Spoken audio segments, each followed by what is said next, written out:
What is your favourite plugin of all time? What kind of question is this? I can't choose one plugin.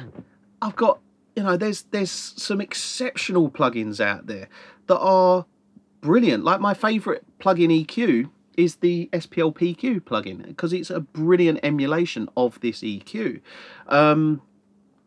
Like at the moment, I tell you now, at the moment, my favourite compressor plugin is the SPL Iron, and that is because of the way that I'm able to use it. And the reason I love it at the moment is because I use the hardware so much. I know so much about the plugin, and I can use the plugin in a way that other people who don't understand and use the hardware, I can use it very much like a piece of hardware, which is, I'm getting really good results out of that compressor, better than any other compressor that I've got. So what is my favorite plugin? And before I started this video, I did have a little bit of a think about it, and there was one that just literally sprung to mind straight away, and that is Soothe 2.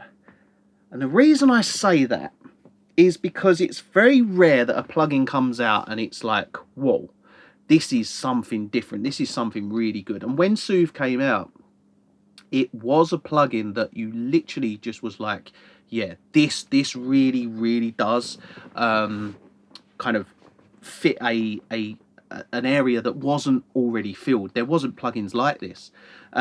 This whole AI sort of can read what's going into it and adjust to what it needs to do. Now, if you don't know what Soothe is, it's a plugin that removes resonance, basically. So audio is fed into it. It then basically picks out the resonant frequencies and kind of like a de-esser for a kind of I think it's about 400 hertz up, a de-esser for this sort of range. And it's not like a de-esser, but it's similar to a de-esser. But it will pinpoint areas where there's resonance, and it will remove those resonance. And if you have it on the end, like for me, I have it on the end of every single bus, and I will literally use it. I will sometimes use it quite aggressively. Sometimes I'll use it very soft, but I will use it on every single bus, and I'll literally just use it to tame any resonant frequencies. And it really is a game changer plugin, because I could literally create a mix and set Soothe up on the end of every bus, and then I could bypass it, and I instantly can go, oh, that feels a bit harsh on the ear. And that's one thing that you don't want, especially with people who are, let's say, listening to music in tinny little earpods and whatnot, AirPods, and you will get that really sort of harsh resonance in people's ears, and you don't want that. So obviously something like Soothe, it does something that you would not do manually, and you can't do manually because it's adjusting like this, it's moving. So where it's moving, you cannot automate that, and you cannot do that manually. As an engineer, however good you are, you will just kind of maybe make some comb filters up and just basically kind of have a dip there, dip there, dip there, and you'll dip out these resonance. But then as the frequency changes, or as the sound evolves, that what you've dipped out isn't correct. Whereas what Soothe is going to do is, as it moves through the track, it's going to change. Now, I was very reluctant at first. When I first saw it come out, I thought, AI, no, I'm not, I can't trust anything other than me, especially can't trust any sort of AI.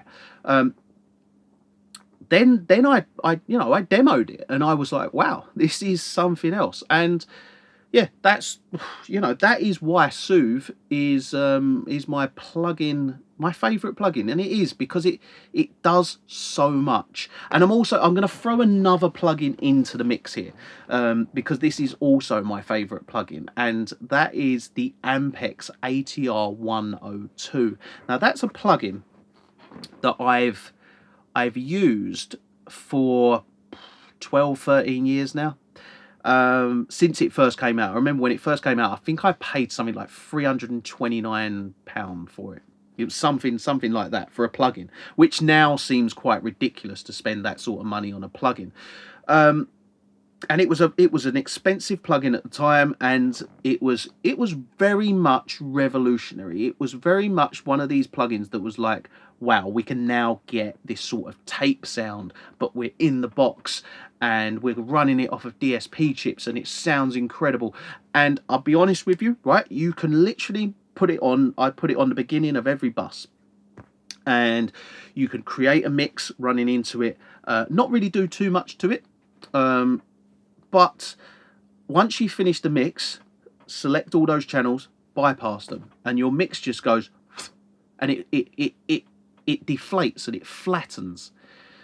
Turn it on and it breathes life into the mix. And it's one of these plugins that literally is just like, boom, and it breathes life into the whole mix. And I absolutely love the Ampex ATR 102, and that's why, and the fact that I've been using it for 13 years, I jump from plugin to plugin, fall in love with this one, disregard it, two weeks later or a month later, don't like it anymore, move on to the next plugin. A new plugin comes out, move on to another plugin. And you know, we're all human. That's what we do as engineers.